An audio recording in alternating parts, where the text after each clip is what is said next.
brought to you by Chandigarh University Uttar Pradesh campus. Scholarship से सपने की नई राह देने वाली चंडीगढ़ यूनिवर्सिटी अब उत्तर प्रदेश कैंपस में भी बिखेरेगी उम्मीदों की रोशनी, क्योंकि हमने भारत से सीखा है। तो आज अखिलेश यादव को जन्मदिन पर कई सियासी तोहफे मिले। जी हां, बीजेपी के नेताओं से लेकर ब्रजभूषण शरण सिंह तक सबने अखिलेश यादव की शान में कसीदे पढ़े हैं। लेकिन ब्रजभूषण शरण सिंह ने क्या क्या कहा है? ब्रजभूषण शरण सिंह ने कहा है कि वो श्री कृष्ण के वंशज हैं, वो एक हिंदू हैं और वो एक शानदार आदमी है। आखिर ब्रजभूषण शरण सिंह अखिलेश यादव की इतनी तारीफ क्यों कर रहे हैं? क्या इसके कोई सियासी मायने हैं? आज हम ये समझेंगे। इसके अलावा अखिलेश यादव के जन्मदिन की बधाई देने वालों में बीजेपी के बड़े नेताओं का तांता लगा रहा।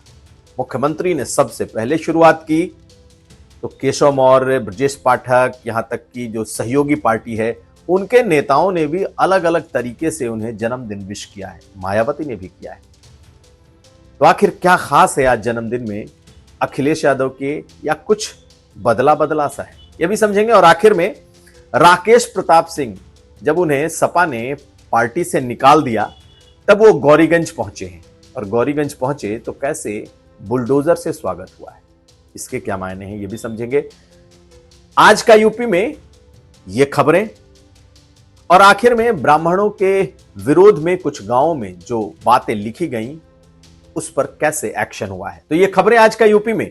नमस्कार, मैं हूं कुमार अभिषेक, आप देख रहे हैं यूपी तक। हम हाजिर अपने न्यूज शो आज का यूपी लेकर। यूं तो ब्रजभूषण शरण सिंह पहले से अखिलेश यादव की तारीफ करते रहे। समाजवादी पार्टी के खिलाफ जल्दी उन्होंने कभी मुंह नहीं खोला। वो सपा से कभी सांसद भी रहे हैं। ये सब तो बैकग्राउंड है।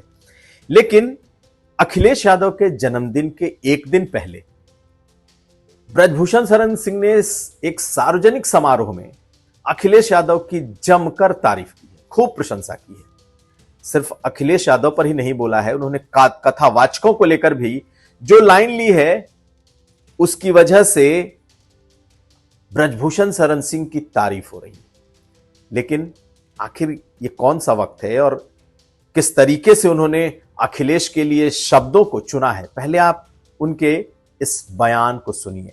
हालांकि सोशल मीडिया पर खूब वायरल हो रहा है, लेकिन भगवान श्री कृष्ण के वंशज उनको कहना, एक ऐसा हिंदू जो कि बहुत ही धर्मभीरू है उसका प्रमाण देना, उसका एक तरीके से सर्टिफिकेट देना कि अखिलेश यादव अच्छे हिंदू भी हैं।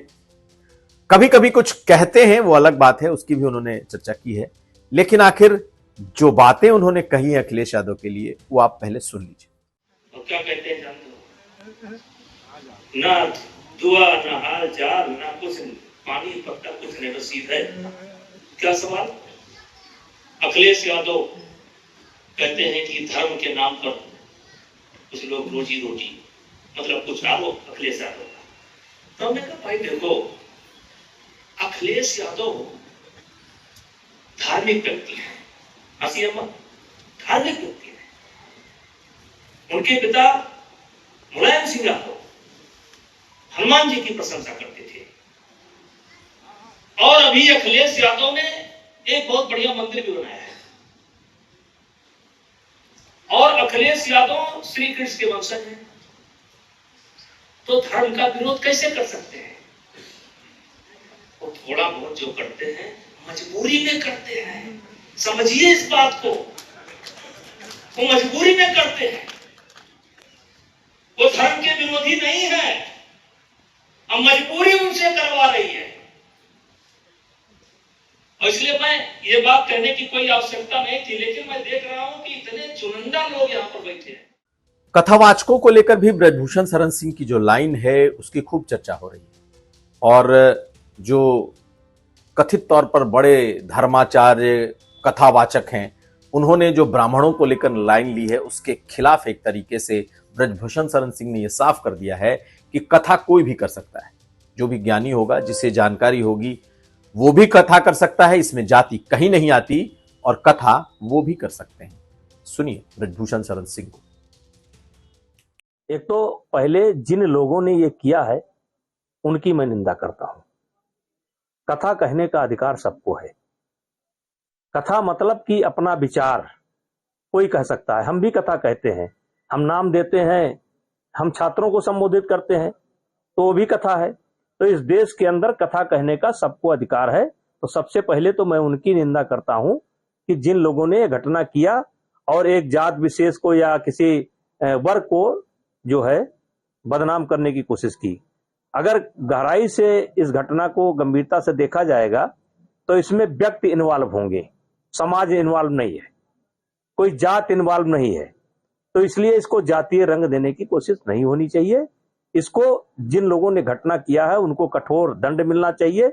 और कहीं ना कहीं गहराई से अगर देखा जाएगा तो इसको कुछ लोगों ने किया होगा और इसके पीछे कुछ ना कुछ उनका मंशा रहा होगा। इसलिए किसी जात में, देखिए हर जात में अच्छे व्यक्ति भी होते हैं, हर जात में बुरे व्यक्ति होते हैं। ये 5 उंगली है इंसान के अंदर, पांचों बराबर नहीं होती, एक छोटी होती है, एक बड़ी होती है। लेकिन इस आधार पर किसी जात को अपमानित नहीं करना चाहिए, ना उनको करना चाहिए और ना इनको जात को टारगेट बनाना चाहिए।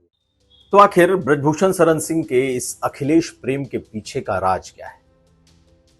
ब्रजभूषण शरण सिंह फिलहाल बीजेपी में तो हैं, लेकिन जो उनके ऊपर महिला पहलवानों ने यौन शोषण के आरोप लगाए उसके बाद से सियासी तौर पर वो हाशिए पर हैं। ये जरूर है कि उनकी जगह उनका बेटा सांसद है, एक बेटा उनका विधायक है और गोंडा से लेकर कैसरगंज और खासकर पूर्वांचल के उन इलाकों में आज भी ब्रजभूषण शरण सिंह की अपनी सियासी पकड़ बेहद मजबूत है। लेकिन बीजेपी ने उन्हें टिकट इस आधार पर नहीं दिया क्योंकि उनके ऊपर गंभीर आरोप लगे हुए थे। अब वो मुक्त हैं, मुक्त एक तरीके से मुक्त हैं क्योंकि उनके ऊपर पॉक्सो हट चुका है और नाबालिग के साथ यौन शोषण का आरोप खत्म हो चुका है। लेकिन अभी भी महिला पहलवानों का आरोप उन पर जारी है और बकौल ब्रजभूषण शरण सिंह उनका केस जल्द ही खत्म हो जाएगा। ऐसे में वो एक ऐसे राजनेता हैं जो कम से कम घर बैठकर सियासत नहीं कर सकते।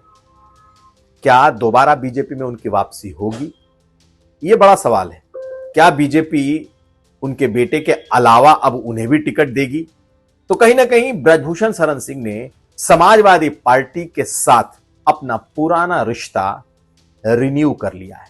रिश्ता रहे होंगे लेकिन ऐसे भाषणों से, ऐसी बातों से उन्होंने अखिलेश यादव को एक तरफ मैसेज साफ कर दिया है कि उनके लिए, उनके मन में अखिलेश यादव के लिए कितनी इज्जत है। दूसरी बात, अखिलेश यादव ने भी उनके खिलाफ कभी कुछ नहीं कहा है। और तीसरी बात कि बीजेपी के नेतृत्व को यह एक इशारा है कि अगर किसी भी तरीके से उन्हें यानी ब्रजभूषण शरण सिंह को इग्नोर करने की कोशिश हुई तो फिर उनके पास समाजवादी पार्टी का रास्ता खुला हुआ है।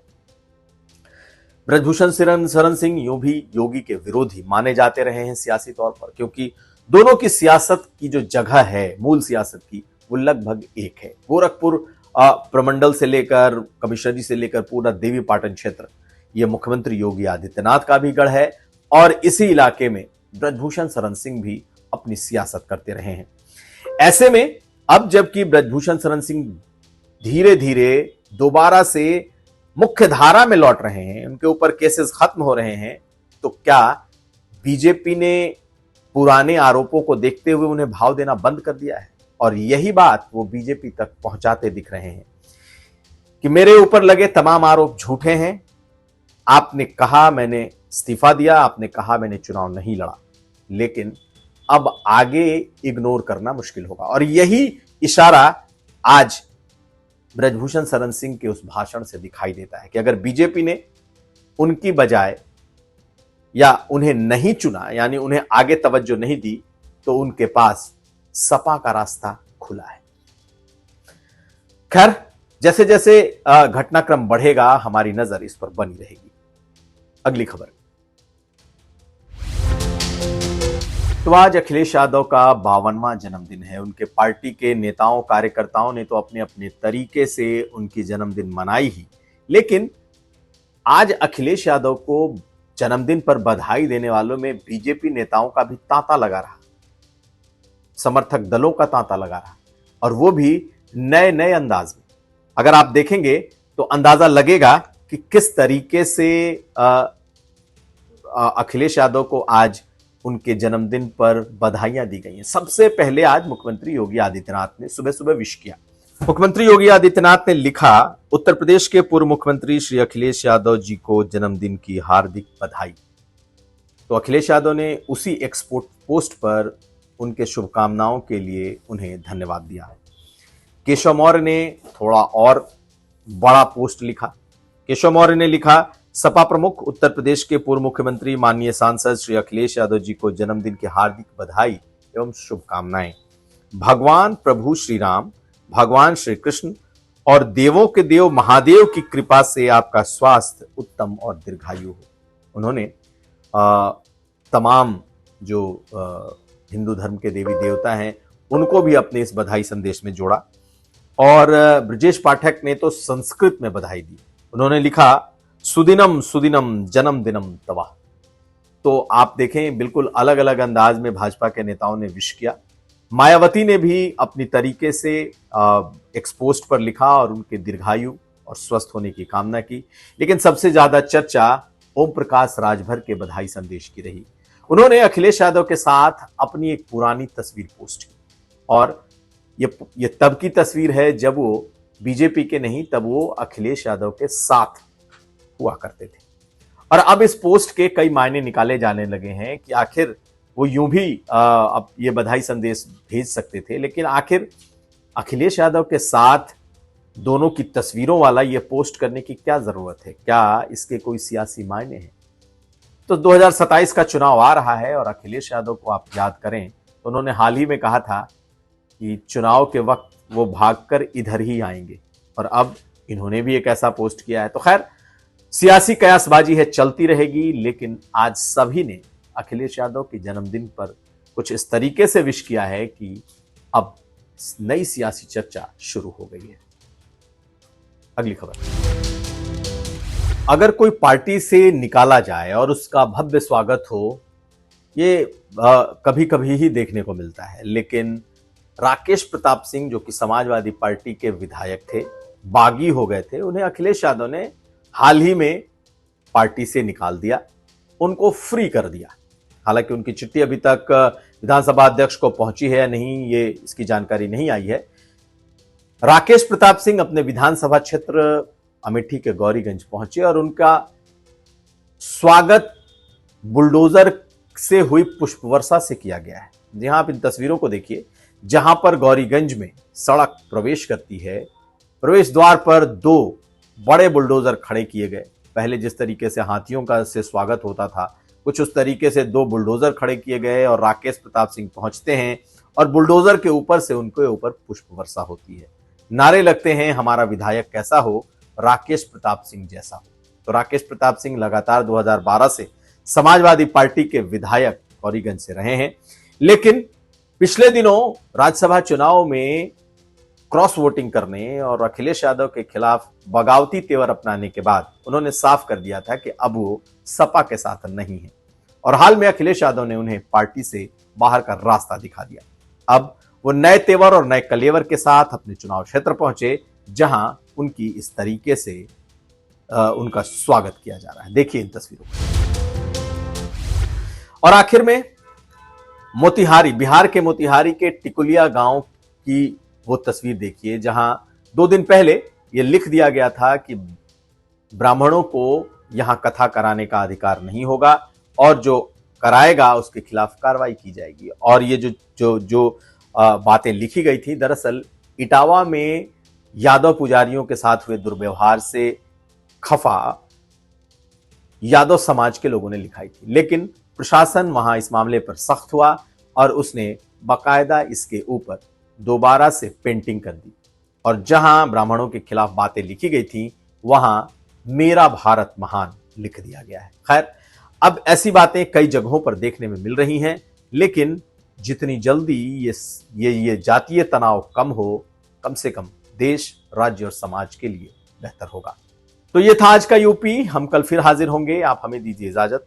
देखते रहिए यूपी तक। आपको अगर हमारा ये कार्यक्रम अच्छा लगे तो लाइक करें, शेयर करें, कमेंट करना ना भूलें, क्योंकि आपके कमेंट का हमें सबसे ज्यादा इंतजार रहता है। धन्यवाद।